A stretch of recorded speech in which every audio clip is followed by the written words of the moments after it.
Let the church say, amen. I don't know about you, but I'm a little nervous. I'm nervous about what's going to happen in this room tonight. If you're uncomfortable with this kind of worship, you might have come to the wrong place. And surely if you plan to transition to glory, you have to consider what's going to happen over there. Hallelujah. Somebody said that's the land of no more. No more wheelchairs, no more sicknesses. If you can handle people rejoicing down here, honey, I don't know what you're going to do on the other side. Glory to God. I'm so very grateful for the opportunity to have been invited to Mount Moriah on this week. It has been a pleasure being here in this place, this preaching desk has been not a difficult place for us to be. Your pastor has treated us kindly. He shared words of encouragement by way of introduction. I'm so honored to have had some part in your life and that you recall that. But I also am thankful you reminded me that our now 13-year-old son came home from the hospital in a vehicle that you drove. Both my wife and our son and myself home from the hospital.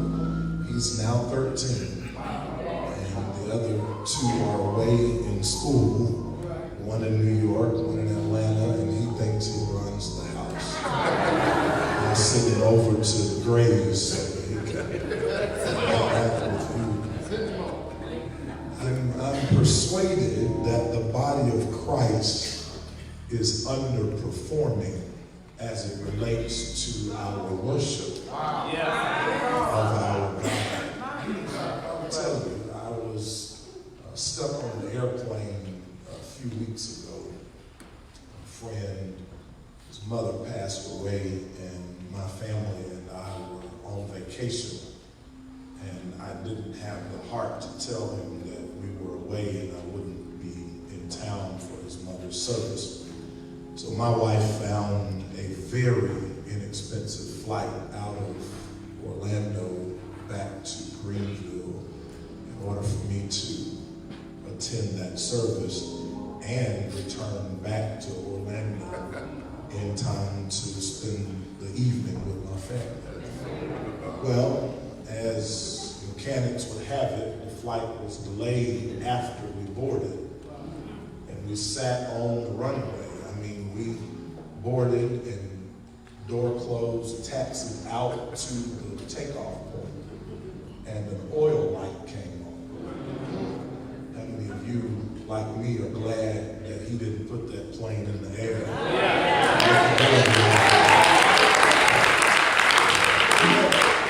My point is, while we waited 2 hours for them to repair the problem, they left the in-flight entertainment system on. And I found an NPR Lost Files documentary of Aretha Franklin recording Amazing Grace in a California church under the direction of none other than James Cleveland.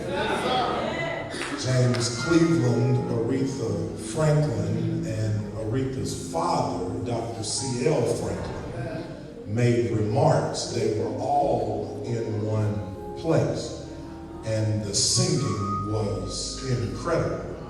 But I can assure you that Aretha's performance of Amazing Grace, which is echoing in our ears, as she sleeps on, and James Cleveland sleeps on, and C.L. Franklin sleeps on, these vocalists have done, if not as much in performance, even better live and in person. Somebody ought to give God credit for worship. Being able to enter into the presence. Thank you, God. Thank you, musicians. Thank you. I think we sit down on gifts. I think we turn our nose up on people because we don't know them. I just enjoy good worship. I used to think, Pastor Gray, when I was younger and less wise, I had a problem with Kirk Franklin when he first came out. I was old school. I just didn't like that. But I came to understand the scripture says, let everything that hath breath praise the Lord. I found out that we do so in different ways. I don't have to be mad at you because you worship him your way. Just make room for me to come through and worship him. I'm so incredibly blessed. My wife sends her regards to you, First Lady Gray. She intended to be here. She's a science teacher in Greenville County Schools, and as you know, schools opened, and she was met with some unexpected surprises today, and met me at the door and said, honey, I'm sorry, I can't make it. I told her, that's all right, we'll have revival when I get home.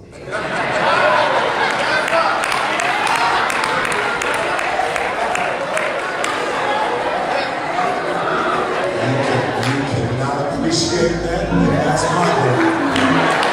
After 27 years of strong friendship, 22 years of marriage, 2 children in college, and 1 teenager, a full-time job at a church that I love so much. I have to give honor is due.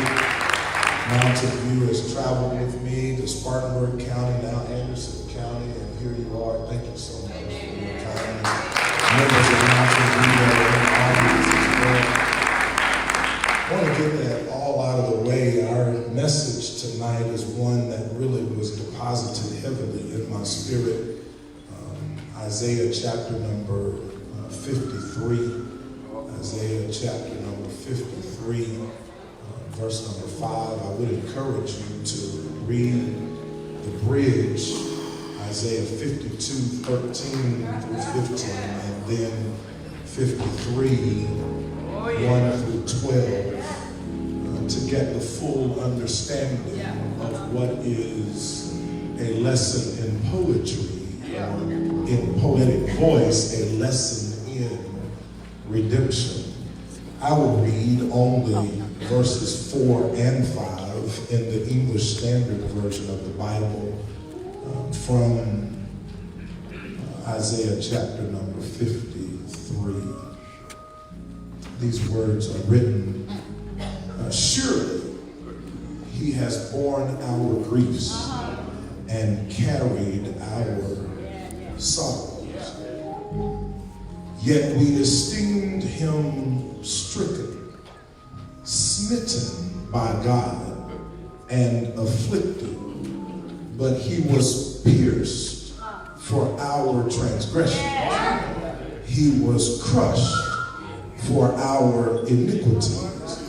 Upon him was the chastisement that brought us peace, and with his wounds we are healed. As you go down to your seat, tell your neighbor, he was wounded for me. Bishop Clark, we're so honored to see you tonight. All other ministers of the gospel, we're thankful for your presence here tonight. The truth is, if you would, I won't bother you much, but there's something about this text that has me kind of weighted here. If you would look at somebody just for a moment, I know you don't like to do that in these projects. If you just look at them and tell them he really doesn't have to do anything else for me because he's already done it all. Now it's just up to me to get to a place where I fully embrace everything that the Lord has done for me. He did it all just for me. Two facts emerge in this reading, and they serve somewhat as end caps to this text. Two facts emerge as end caps to this text. The first one is in verse number 1. We who have believed our report. All right. And I hang there for a moment because every single human being has a report. You may call it a testimony. Some others may call it a story. In my line of work, we've taught our young leaders that they have to have an elevator pitch, that in a few seconds they should be able to sum up their purpose when they meet somebody, to give them an understanding of who they are, where they've been, and where they're headed. Unfortunately, in church, we just kind of linger out someplace, not really ever fully embracing the fact that we too have a story. We let the preacher do the preaching, and we sit comfortable in our places, not really ever being compelled to share with somebody else about how good God really has been in your life. Oh, we've got the church language down pat. We know how to co-sign and signify. We know how to go along with the worship service sometimes before the word is ever out. We're signifying. But the truth is, when we be quiet and be still and think about how good God really has been in our lives, that gives you license when you encounter someone else who may be going through something similar to what you've gone through. Whether they tell you or not, your discernment radar ought to be working in tune to know that you can grab somebody by the hand and tell them, you're going to get through this. You can tell them with a confidence. I found out, really, Pew Research tells us that we find ourselves in one of three conditions. We're either in one, coming out of one, or heading into one. Now, you might wonder what one is. It's a storm, baby. You've got to be familiar and acquainted with. I don't care. You can wear Louis Vuitton. You can wear all of these wonderful things. Drive well, live well, be educated well. But all of us have storms in our lives. Our storms are to equip us as bona fide, validated servants of the Most High God. I tell this story often wherever I go. I played Little League football, and I played for the Blue Angels, John, and we had blue tops and white helmets and white pants. And there is no honor in a clean uniform at the end of a football game. I didn't say I played well, I just said I was on the team. My mama worked several jobs to take care of our family. 3 boys, I'm in the middle. My dad died when I was 11 years old. But when I would walk home from Jim Everhart's football field in Inman, South Carolina, by the Inman Mills, y'all don't know anything about that kind of thing, but recreation in Inman was a way of keeping children out of trouble. I don't know what's happened today. Recreation seems like people who didn't make it to the NFL have come back to the Little League and are somehow messing up our children because they're trying to live through. That's a message on another day. But I know that on my way home from the football field, if I didn't get in the game, I would find me some grass and I would take a knee and rub in the grass, take my helmet and slam it against the cement, because I realized that there was no honor in showing up home after a football game with a clean uniform. So I can't figure out why it is there are Christians who are so heaven bound that when they get there they have a pristine garment. They've not been through anything. But the truth is, when I get to glory, I want to be able to share with him. I had some rough times. I had some midnights in my life. But somehow your grace is what helped me get through. Just some simple things. Oh, you can be cute all day long. Oh, I started this week late. Monday. Out here after unpacking my daughter at Spelman for her second year. And then this morning we get a call that 2 first-year students at Spelman and 2 at Clark Atlanta were wounded by a careless gunman, semi-automatic weapon that he pulled and shot into a crowd because he was being rejected by somebody who didn't want his attention.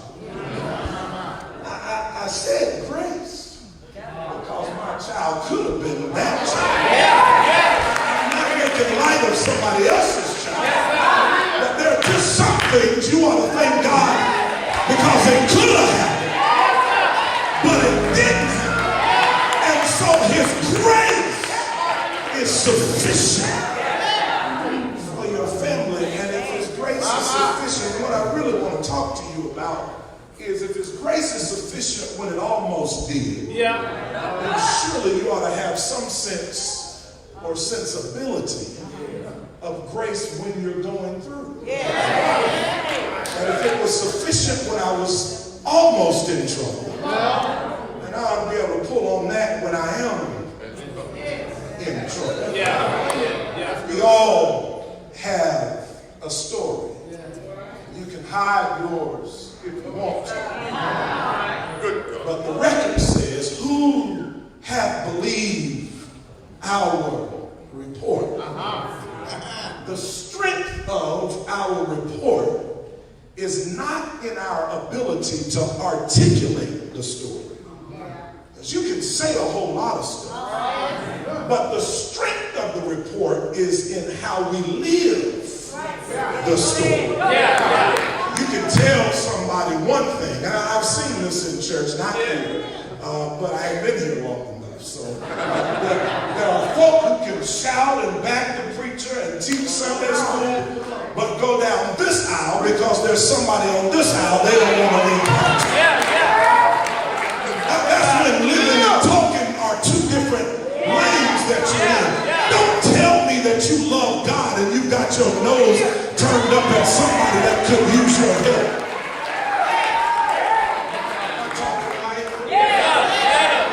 Don't just agree with me for the sake of rushing. I can see that clock back there. I just want you to really take time and think about this thing, that if your report is to be believable, then the same grace that God gave you, you then ought to be able to return that grace to somebody else. You ought to be able to share with somebody else that you haven't always lived like you live right now. And if it hadn't been for the Lord on your side, then you would be lost. that's when a thank you fit ought to happen. Somebody said that when I think about the goodness of Jesus and all he's done for me, my soul cries out, hallelujah.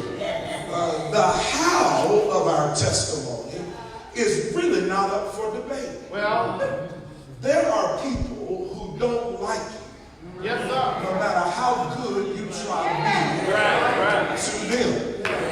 And they're not liking you really should not affect you one bit. In fact, the more they don't like you, the more you ought to be convinced God has something in store for you. Stop trying to saddle up to people that don't like you. Yes, sir. There's so much more I can say there, but your testimony is not up for debate. You don't need to debate with people about how it is God did what he did for you in your life. The young man said, I'm favored. The favor of God on my life does not ask you to vote for me or to co-sign on whatever it is that he wants to do. Whenever God makes up his mind that he wants to do something for me, then that is settled in glory. I don't have to come by you. I don't have to go by your standards. God opens up a window of heaven. He begins to pour out blessing. And really, watch this, really doesn't have anything to do with you. Because he had a conversation with Moses, if I'm right, Bible scholars in this room. He said, look at here, don't you call cursed what I call blessed. Isn't that real? Isn't that correct? He said, whatever I choose to bless, it's none of your business. And you don't have the authority to call it cursed. There's a mama who's never had a husband but got 3 kids. And we turn our nose up at the mama and the 3 kids. Don't you realize God can raise up a prophet out of that situation? There's some miracles that can happen that you have dismissed. Who made you, God?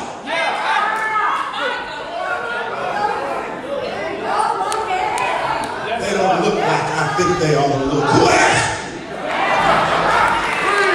Text said God can take a donkey and make him sufficient for the purpose of worship. God can take a drug addict, an alcoholic. He can take a pimp and a prostitute and run a revival that'll pack this building out. Why? Because when they start telling the true story about how God delivered them, better than anything we put on. I'm just trying to, I ain't talking about nobody. I'm talking about nobody. I'm just talking about what I'm talking about.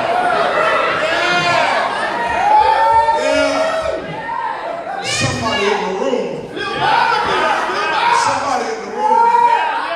that lacks confidence to worship, that lacks confidence to praise. You would be on the choir if it wasn't for all the talk in the pew. I came to empower you to stop worrying about what they say in the pew and lift your voice whether they want to hear it or not. Do you need an example? Come here, Bartimaeus. Bartimaeus, I was on the side of the road. I was blind and everybody knew my business, but I heard Jesus coming my way and I cried out, Jesus!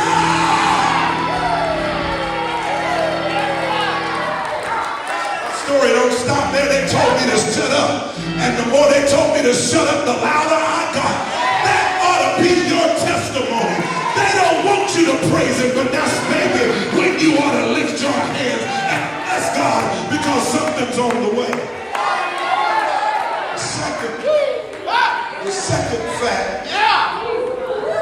second fact, watch this, comes in verse number 5. This is what really got me, and I had to dig deeper and consult Spurgeon, and I had to go see what Henry had to say. I just This thing got me because, studying and cross-referencing is good.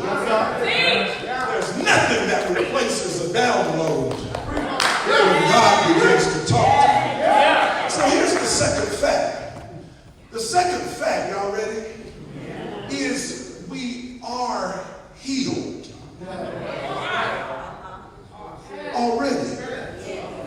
Verse number 5 says, in the King James Version, by his stripes we are healed.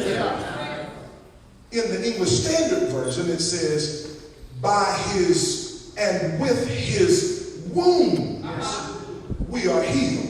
I want to deal with the wounds first before I get to the heal part. Because there are a whole lot of people missing their healing because they're too busy talking about their wounds. You ask them how they're doing and they're talking about all the people that they met. Ask them how they feel today and they complain about headaches and backaches and sciaticas and COPDs and all of these, this list of things, instead of confessing what the Word of God said. Am I right about it? I know in our physical man we do experience these things, but I'm not talking to your physical man. I'm trying to talk to your spiritual man to tell you what the Word of God said, that he was wounded for our transgression. He was bruised for our iniquity. There are people leaving churches left and right. Mad. Church hurt. Talking about what people did to them. I don't want to hear nothing else about what somebody did. The church ain't done nothing to you. The church is brick and mortar. It's your silly self that can't get over hurt. You ought to mature.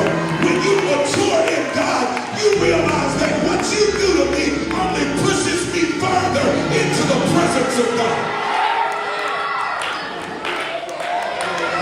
Yes, sir. Don't you start with me. I understand that.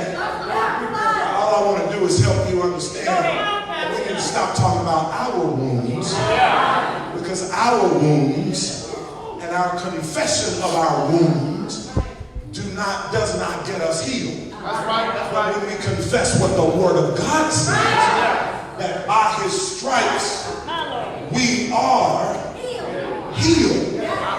With his wounds we are healed. It's interesting to me that God would take a malady in order to cure a malady. He inflicted pain in order to relieve pain. You see where I'm going? He caused trouble in order to deliver you from trouble. Meaning he could not deliver you from something he never understood. But he had to go through it in order to understand it. So whether you ever open your mouth or not to complain about the problem you have, you can rest assured that he knows the road you are traveling. He already has an understanding. Here, watch this. When I was studying this, it encouraged me to think in past tense, present tense, present perfect tense, in future tense, all the tenses you can muster up. When you don't play with me, I studied English. I can talk to you about the tenses. But here's where it got me. The text talked about being healed, and he put a period there. I want to check again, make sure I'm right. It wasn't a comma, it wasn't a semicolon. It was a period. We are healed. If there were 5 folk on this side of the room that already understand that you're healed from everything that could possibly ever have come upon you, I dare you to look over there at somebody on the other side of the room and tell them, I'm already healed. And if you're just bold enough and you know that you're just as healed, I dare you to look at them and tell them, I'm healed too.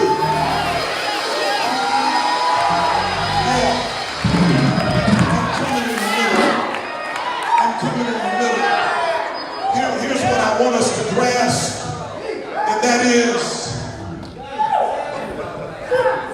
this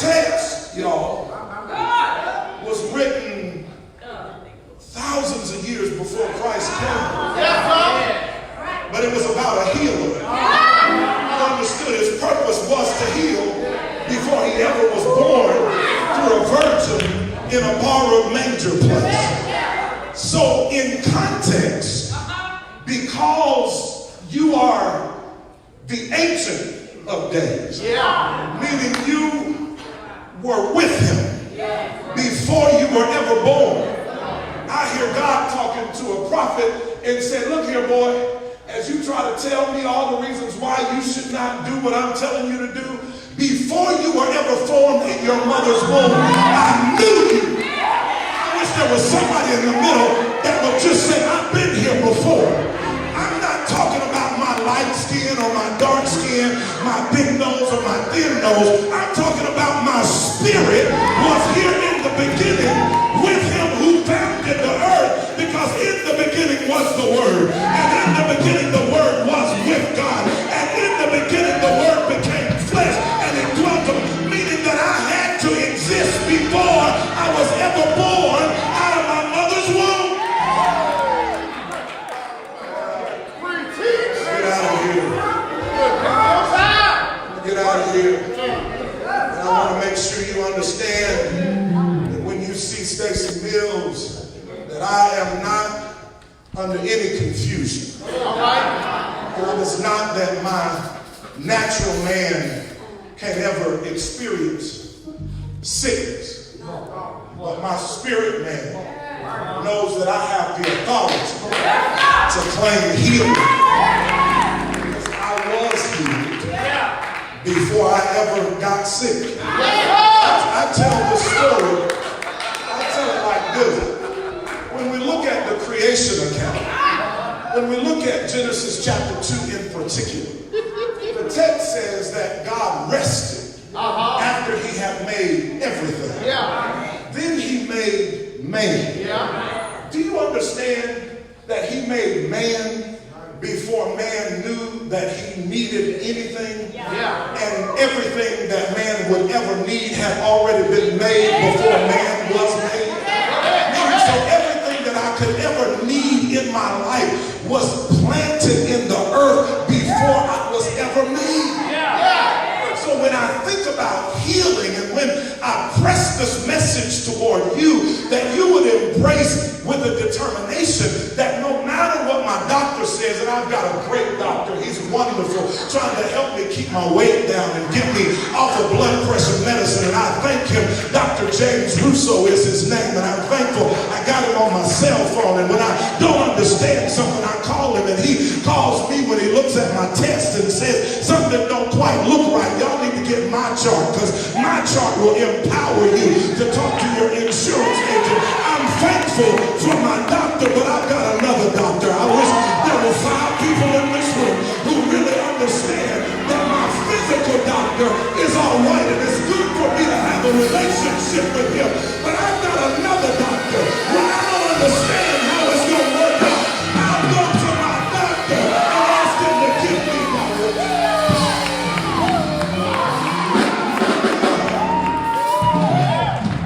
I've been given authority. I've been trying to tell you this. And here's something else I want you to know. That we were healed before we believed. God didn't check with you to determine the plan he had for you. He knew you were cantankerous. He knew you were ornery. He knew you were troublesome. He knew you gossiped. He knew you told lies. He knew you drank. In the present tense, he knew that you smoked. He knew that you cussed. He knew all of that stuff. But he still disrobed himself of his grace and glory and came here and put on some mortality in order to deliver you. He didn't check with you to see if it was all right. So what I'm trying to get at, Mills, what I'm trying to help you understand is that your belief has nothing to do with the fact of your healing. He's already determined. Now you can be crazy and stay over here unhealed, but when you find out that there's healing, then you have to make up your mind that I'm not going to stay over here in a place where I am unhealed when there's healing over here available for me if I would just come into it. Time and place. Kairos. Yes, timing of God. Yes, sir. Chronos. Yes, sir. The timing of man. And when they meet up, miracles begin to happen. That's when you feel like I've been in this place before. It's not deja vu. It's the meeting up of time. It is us coming to a place where God gives us a glimpse of what really shall be. You are more powerful than the enemy wants you to know. And tonight it's my job to unveil your power, to help you understand that you can speak those things that be not as though they are. You can go home and declare peace when all hell is breaking loose in your house. I wish there was a witness in this room. I dare you to shout, I was healed. I am healed. I am being healed. That he was wounded for me. That it was all just for me. Even in my messed up condition, I found out that the Lord loves me. Despite of what anybody else feels, despite how anybody else treats me, the Lord loves me and he cares for me. And I am his home. How do you know, Mills, that the Lord loves you? Because all night long, while I didn't know nothing going on, he had angels positioned by my side. I wish I had a witness in here. All night and all day, angels keep watching over me. Somebody said there's a first shift angel that wakes me up on time to go to work. A second shift angel that gets me off work and brings me home safely. A third shift angel that protects me from all harm and danger. Somebody said, all night and all day, the angels keep watching over me. I'm trying to go home now, but I hope somebody understands. Mount Moriah, we got to get out of here. But I want you to know something, that Jesus paid the price. He didn't check with your enemies to find out if it was all right. In fact, in spite of your enemies, he decided to raise you up from your sickness. It was settled in the earth before you were ever born. He made up in his mind that I will deliver them out of everything they possibly could ever go through. That's why instead of panicking, when trouble comes to your house, you should stand in the middle of your living room and call peace in the midst of your storm. Jesus is the light of the world. He is my hope when I'm going through. He is my helper when it feels like I'm alone. He is my everything when I feel like I'm all alone. He's right by my side. I dare you to call peace. Come here, peace. When co-workers mock you, I dare you to walk in peace, to live in peace. He was wounded for me. The Bible says that he took nails in his hands and nails in his feet. They pierced him in his side. I want you to think about it. It was every wound in order to deliver you. I believe that drug addicts can be delivered. That God is not intimidated by your addiction, but everything that hath breath ought to praise God until a breakthrough.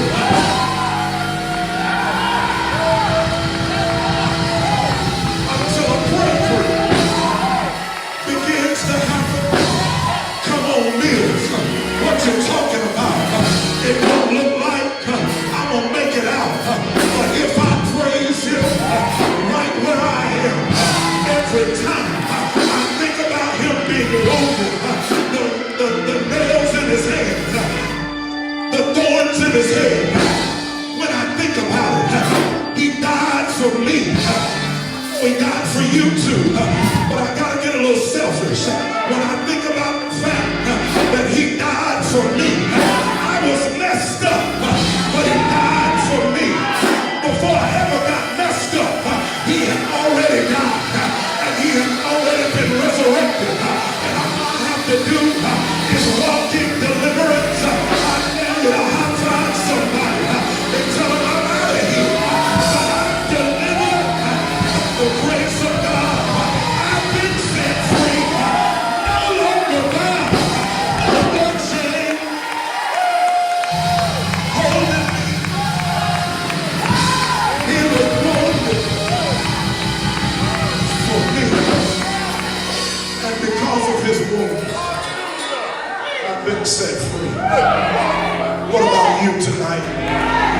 you really believe you've been free?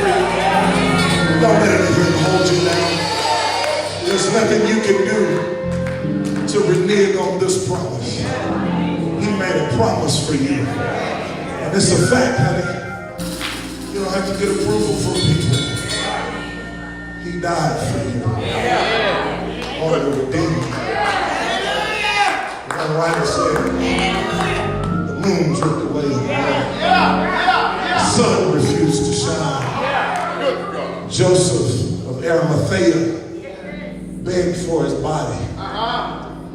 Took him down off the cross. Put him in a borrowed tomb. And then on the third day, they went to check on him. The text says when they got there, he was already risen. The work was complete before people ever realized it. And there's some complete work in you before ever anybody realizes it. That's why you gotta know for yourself that what God has done for me is all right. And I feel like praising him. I'll give him honor and glory, even if you don't like it. I don't care if I'm in Walmart. When I get an unction of the Holy Ghost, I'll just tell him thank you.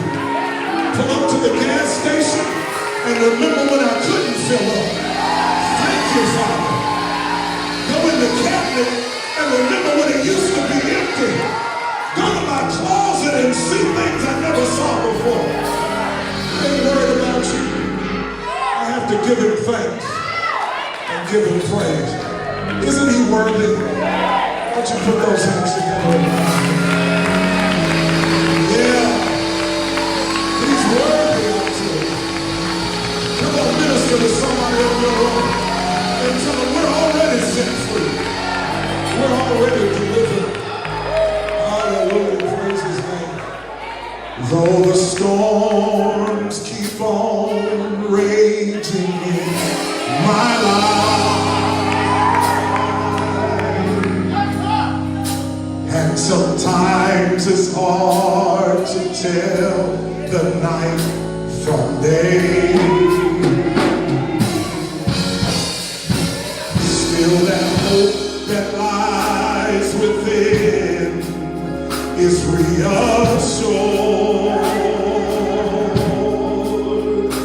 as I keep my eyes upon the distant shore. I know he'll lead me safely to that blessed place he has prepared. But if the storms don't cease,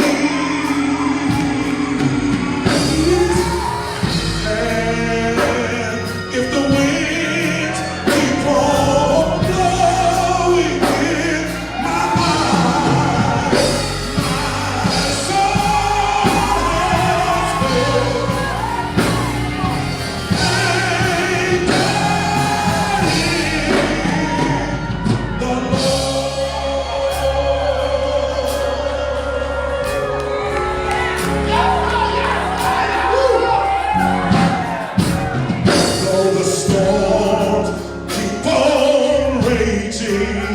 In my life, and sometimes it's hard to tell the night from day. Still that hope that lies within is reassured as I keep my eyes upon the distant shore. I know he'll lead me safely to that blessed place he has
If you've got an anchor, the doors of the church are open. This altar is open.